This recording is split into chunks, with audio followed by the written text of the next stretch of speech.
সূরা লুকমান তাদের নাযিলের ধারাবাহিকতায় 57 সূরা নাযিল হয়েছে তারপরিবর্তে 57 নম্বর সূরা। এর আগে সূরা সাফাত এবং পরে সূরা সাবা নাযিল হয়েছে। বর্তমানে কোরআন মাজিদে ভিন্ন সূরা এটি 31তম নং সূরা।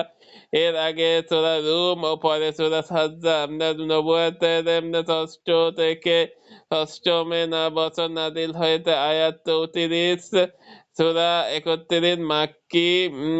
লোকমান আলাইহিস সালাম নামের রহস্য। লোকমান রাদিয়াল্লাহু সাল্লাম তার ছেলেকে কিছু উপদেশ দেন। এই সূরার 12 থেকে 19 নং আয়াতে এই উপদেশগুলো স্থান পেয়েছে। এর ভিত্তিতে এই সূরার নাম দেওয়া হয়েছে লোকমান। মেধাত্রীম পথ দেখানো, সঠিক পথ ভুল পথ ছেলের প্রতি লোকমান রাদিয়াল্লাহু সাল্লামের উপদেশ সত্যিকারের পথভ্রষ্টদের পরিচয়। আল্লাহ তাআলা সর্বজ্ঞানী। কোরআনের এই জ্ঞানের সমাহার নিয়ে সূরা লুকমানের শুরুতেই আল্লাহ বলেন, এগুলো বিচক্ষণতার ভরপুর আসমানি কিতাবের বার্তা, যাহা মানুষের পথ প্রদর্শক ও করুণা স্বরূপ। আর সূরাটির শেষ আয়াতে আল্লাহ তাআলা বলেন, আল্লাহর কাছে এই আছে চূড়ান্ত সময়ক্ষণে জ্ঞান। আল্লাহ মহাজ্ঞানী ও সবকিছু সম্পর্কে অবহিত, অর্থাৎ কুরআন হলো জ্ঞানের ভান্ডার আর আল্লাহ হলেন থেকে ভান্ডারের একমাত্র অথরিটি। অন্য সূরা তাতে সম্পর্কিত এই সূরার আগে সূরা হলো সূরা রুম, যার শেষের অংশে আল্লাহ তাআলা বলেছেন, আমি এই কুরআনে মানুষের উপকারের জন্য সব ধরনের উদাহরণ পেশ করেছি। আর এই সূরাটির পুত্রের প্রতি লোকমান আলাইহিস সালামের দেওয়া উপদেশগুলো চূড়াতে তাতে মানুষের জন্য বিশদ উদাহরণ। আর এগুলোর মূলত মানুষের উপকারের জন্য তুলে ধরা হয়েছে। শানে নজুল মানব ইতিহাসে প্রতিটি যুগেই কোনো না কোনো দিক দিয়ে সেরা। যেমন আমরা বর্তমান যুগ বলে থাকি তথা তথ্য প্রযুক্তির যুগ, এই তো সেদিন আমরা বলতাম এটা বিজ্ঞানের যুগ। ঠিক তেমনি রাসূল সাল্লাল্লাহু আলাইহি ওয়াসাল্লামের সময় আরবে চলছিল সাহিত্যের যুগ। রসে ভরা কবিতা কিংবা ভাবে আটা কাব্য সবই ছিল তখন।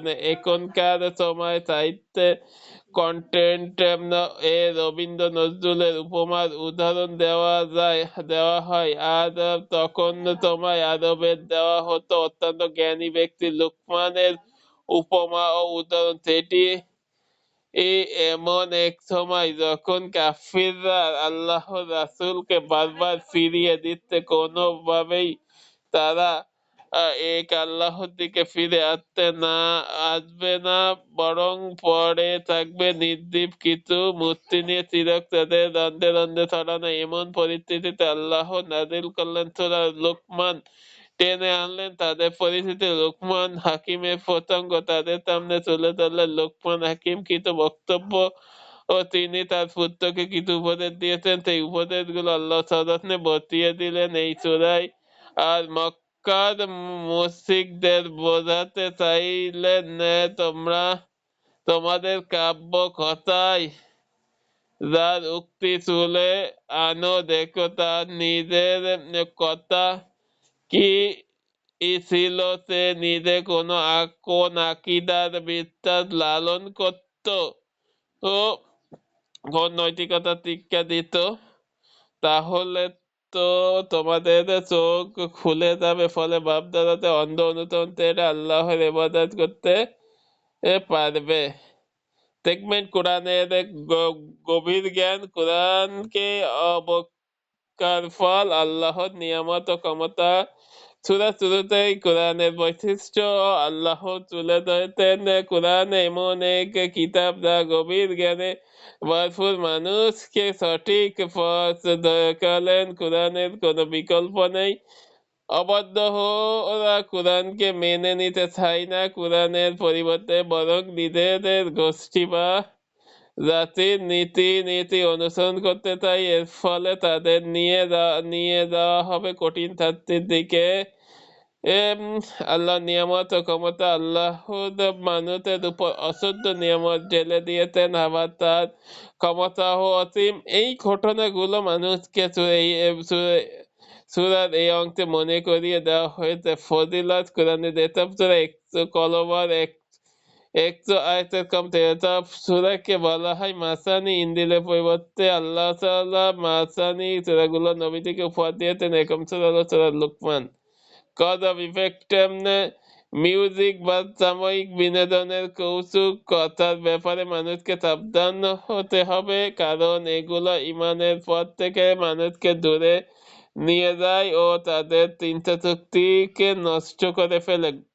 সেন্ট্রাল সিম রবের প্রতি কৃতজ্ঞতা বোধ জেগে ওঠা মানুষের সবচেয়ে বড় প্রজ্ঞা। গতিপথ জ্ঞানের গভীর জ্ঞানে ভরপুর এক কিতাবের আল কোরআন। কোরআনের বাণীগুলো গভীর জ্ঞান বা প্রজ্ঞায় ভরপুর, কারণ এই কোরআনে তাড়াতাড়ি আল্লাহর পক্ষ থেকে নাজিল হয়েছে। ভুল ও সঠিক আল্লাহ একমাত্র রব হিসেবে স্বীকার করাই সবচেয়ে বড় অন্যায়, আর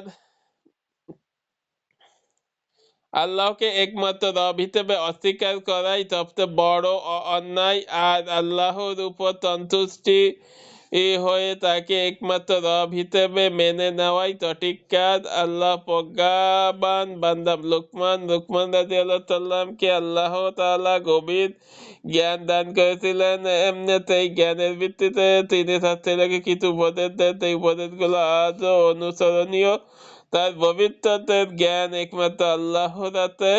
সবচেয়ে বড় প্রজ্ঞাবান তো তিনি, যিনি আমাদের সৃষ্টি করেছেন, আর তিনি জানেন ভবিষ্যতে কি ঘটতে যাচ্ছে। ওভারভিউ 1 থেকে 5 মুমিনদের বৈশিষ্ট্য, তাদের পুরস্কারের কথা বলা হয়েছে। 6 থেকে 7 অহংকারী ও আল্লাহর প্রতি বেপরোয়া লোকদের বৈশিষ্ট্য এবং তাদের শাস্তির কথা আলোচনা করা হয়েছে। 8 থেকে 11 গভীর জ্ঞান ও ক্ষমতার একটি নিদর্শনের কথা আলোচিত হয়েছে।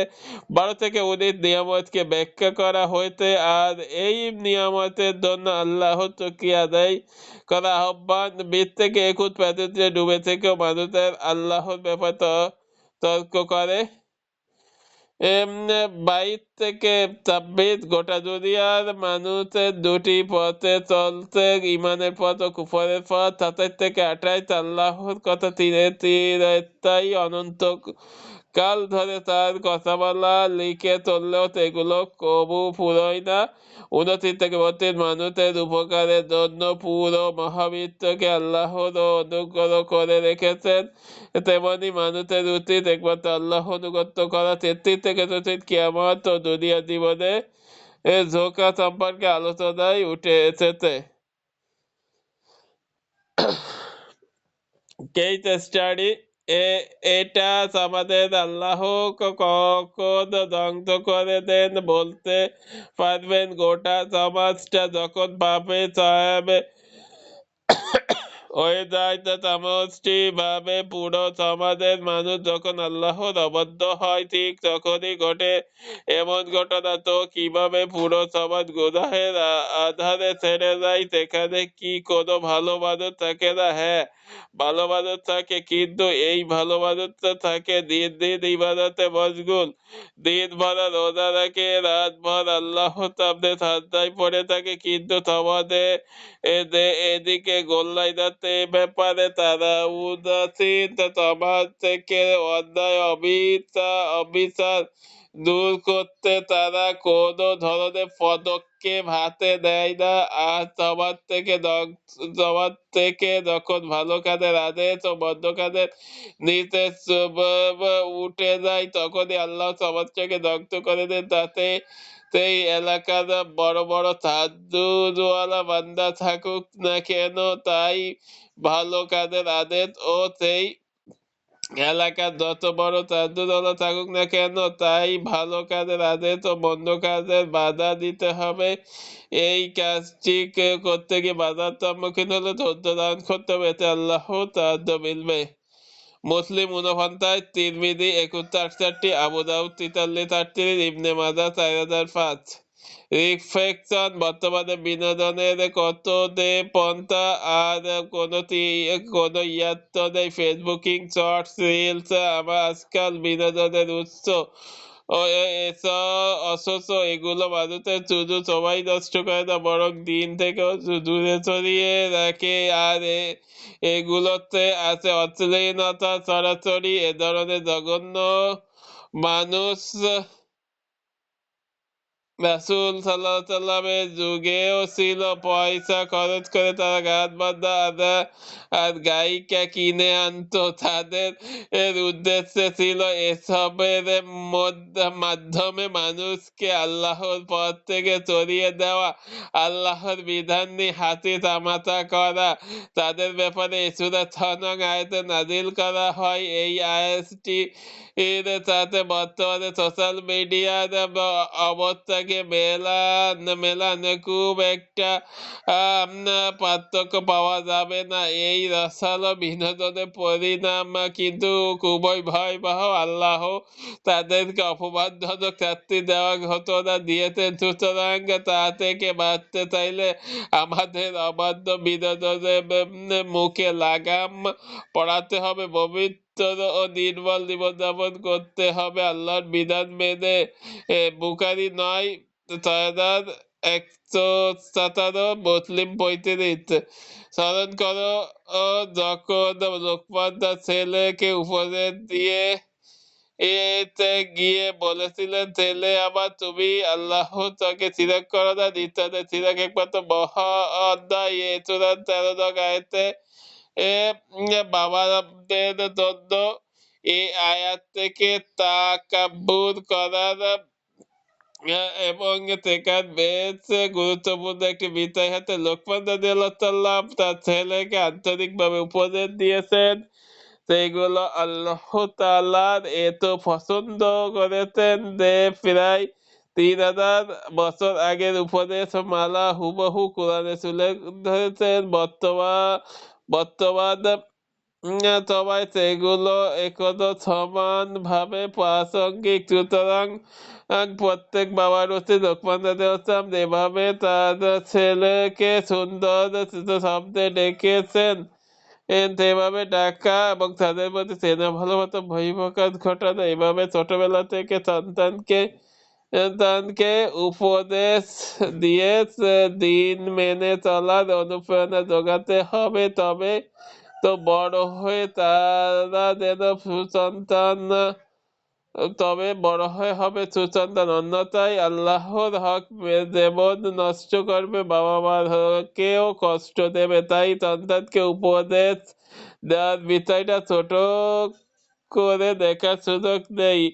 দেখুন, আবু দাউদ 4095, 3 মিনিট 1952।